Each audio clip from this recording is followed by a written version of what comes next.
this is going to be our quick video on upgrading the Longshot Longshot. It's a great blaster, it's cheap. It does have a bit of a flimsy frame, so it does flex quite a bit. So if you're using a heavy spring load, you might not like how much it flexes.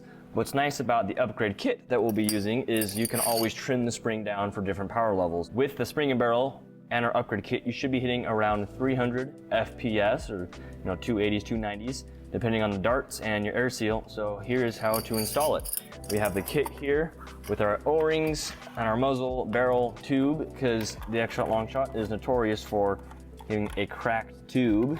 You can see on this one, big crack down the middle there. So you're gonna replace that. And I've already taken the stock off.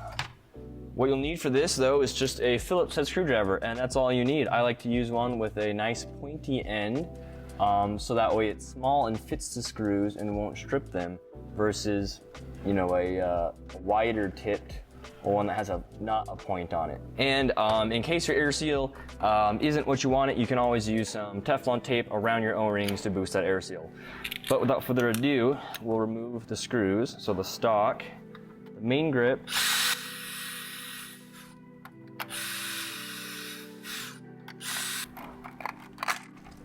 side. Then we can do the rest of the shell. We don't have to remove the foregrip unless we want to. Yep.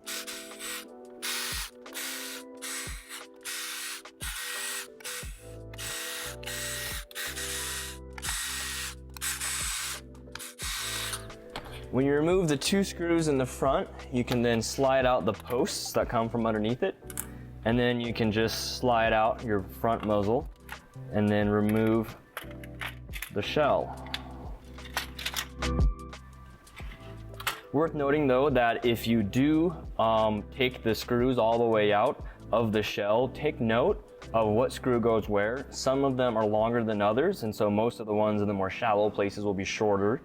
And so that can help to put it back together if you want to keep it in good condition. And I'm going to take this screw out for the posts.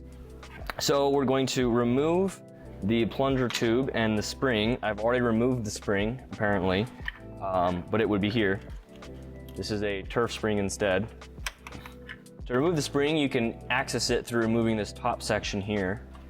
So if you just remove this whole assembly, you can then slide your plunger tube down, and then while disconnecting the barrel, you can then slide the tube and the plunger around the redirect piece to remove the spring, plunger, and the tube.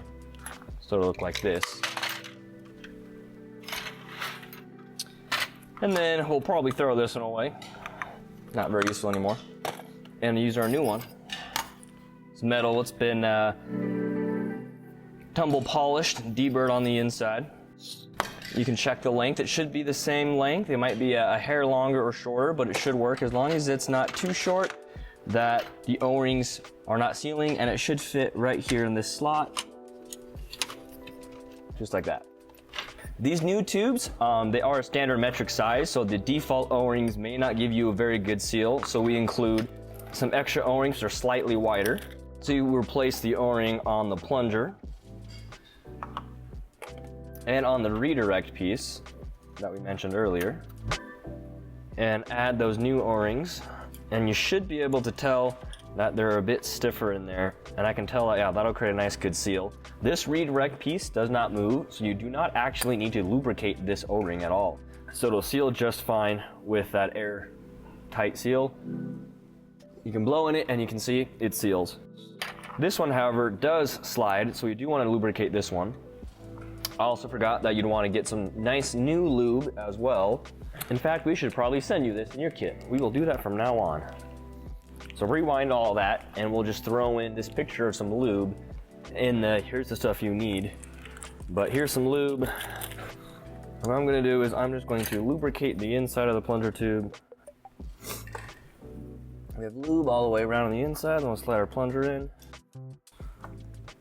Feels like it fits pretty well. Dry fire safe spring, drop that in on top. And then our main spring, you'll see one end is closed, or it's flat, and one end is cut. We want the cut end to be the end that's not on the plunger, just because the flat end helps it slide more smoothly. So we're going to do the flat end on the plunger as such. Then we can swap the barrel. This is the default barrel. You can see that it's actually very loose, very thin wall. So if we get a dart, this just slides all the way down the barrel, very loose. So we'll have a tighter barrel that we'll then put into it. Doesn't matter which side of the barrel is front, they should be the same on both sides. But we are then going to slide this barrel back through the pump grip here, onto the spring, through the plunger, and all the way through, so then you can feel it seat into the redirect piece. And then we can compress it all the way to then get the redirect onto the pusher. And we may want to lubricate it as well, since it might be dry. I'm also going to check the air seal of the barrel on my other O-rings. So there's a couple of O-rings you want to check for. There's an O-ring on the inside of the plunger that goes on the barrel, and that should slide, and you should, same thing as the plunger and the plunger tube, you should be able to feel some resistance. It shouldn't just slide freely, otherwise you don't have a good air seal. And we also want to lubricate that O-ring. We also want to check our barrel on the outside to make sure it's pretty smooth. If there's any dings in it, we can get some fine grit sandpaper or some emery cloth or some steel wool and smooth it out to make sure we maintain that good air seal. This one's pretty good. And then we will, again, lubricate that O-ring on the middle. It might be easier to lubricate the barrel. Dump some lube in there. And if that's too loose, what we can do is put some this Teflon tape inside the O-ring groove, underneath the O-ring, and make it wider, or swap that for a wider O-ring. It depends on your barrel, what barrel you're using, and the tolerances. But like I said, this same kit, we got 300 FPS without doing those fine tunings. You can do those fine tunings, get even higher performance, but usually 300 FPS is enough for most people. The last thing is you want to check the air seal in this redirect piece that also goes on the barrel. Same thing, this one's not moving, so you don't have to lubricate it, but you do want to make sure that that O-ring is snug on that barrel. And then you can close it up. You could test the air seal by blowing into it in this configuration with the plunger, the redirect, everything sealed.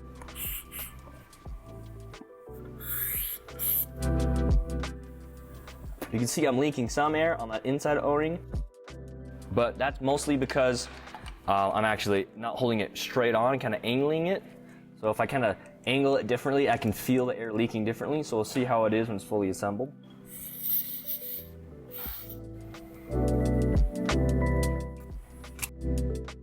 So then we'll slide this onto here, slide this onto here. Do a few drops on that pusher.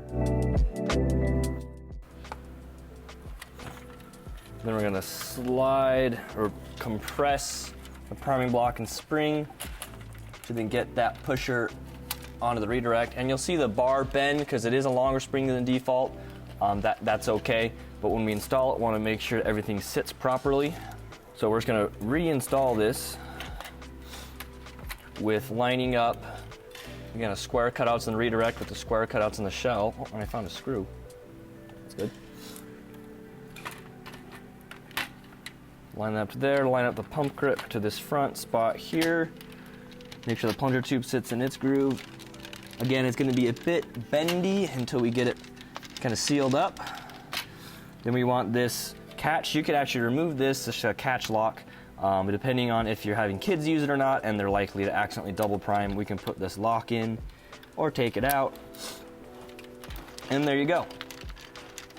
So then we'll just close up the shell, put the muzzle back on, and this one has this collet clamp muzzle that we can put on the end. We could also test it to see if the barrel fits. If the barrel's too tight, this one fits just fine. Again, if the barrel's too tight, you could file the inside or lubricate it, depending on the tolerances of everything.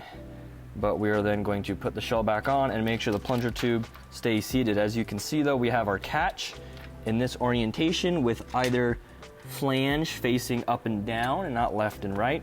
We want these pump shuttle to be inside the shell when we close it and not on top.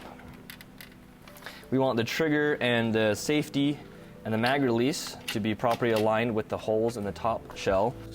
And that's about it. So let's see how that works together when we put this on top. So it's kind of flexing a bit here in the middle, so we're going to carefully tighten it down. So it's going to push that into that slot there. Okay, that's seated properly. Then I'm going to make sure this is seated properly. And then I'm kind of going front to back and checking on where it might be bulging to push it back into place. You could use your screwdriver to kind of poke it into place if it's kind of warping out on you. And then keep going front to back. Let's look on the other side to see where it might be bulging on us. And it's probably just the tube not quite sitting in all the way. So again, I'm gonna just push that in.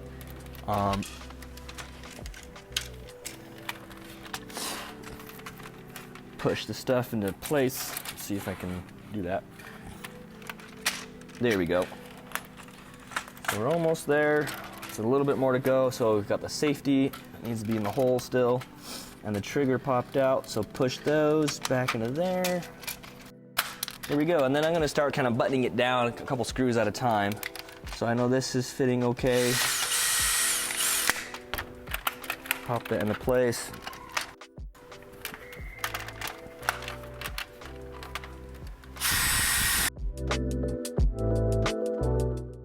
And button down the rest of these screws.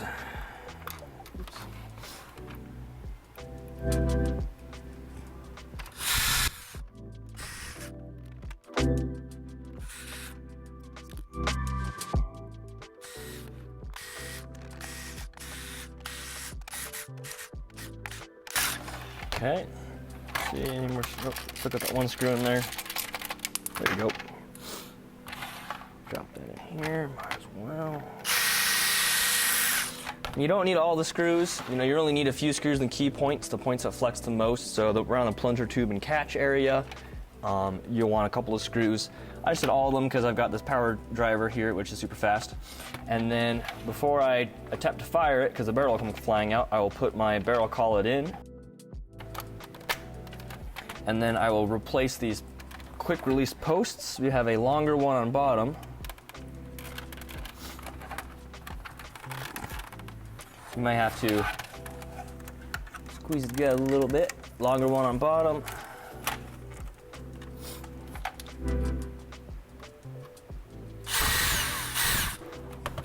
Shorter one on top. Squeeze it together. Get that pin in there. Oh. There we go.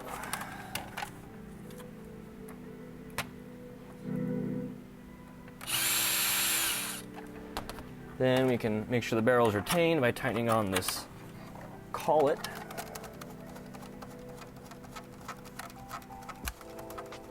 While holding the barrel in, tightening the collet. There we go. You prime it with it in your shoulder, it locks back. Then I will just manually load a dart since I didn't bring a mag. Close the blaster forward, and then fire.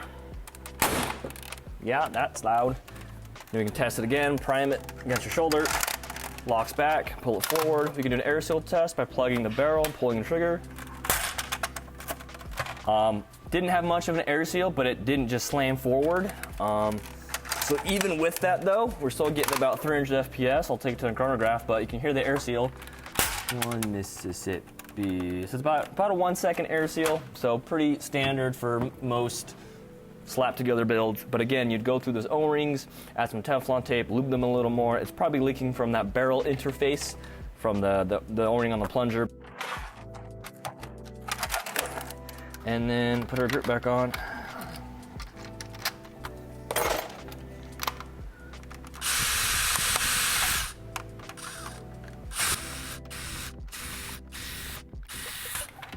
Then we can see it, does it prime? It does, locks back. There you go. There you go. 282! And that prime is one finger. 276. Oh my god. I'll got beefy fingers. 292 again. Again, that's suboptimal because you took the lube off. 295, yeah, so this one is already hitting less than the other one we tested earlier today. 285. Oh, we're close to win the race to 300 on this first one. I think the highest I've ever seen is 230 on one of these.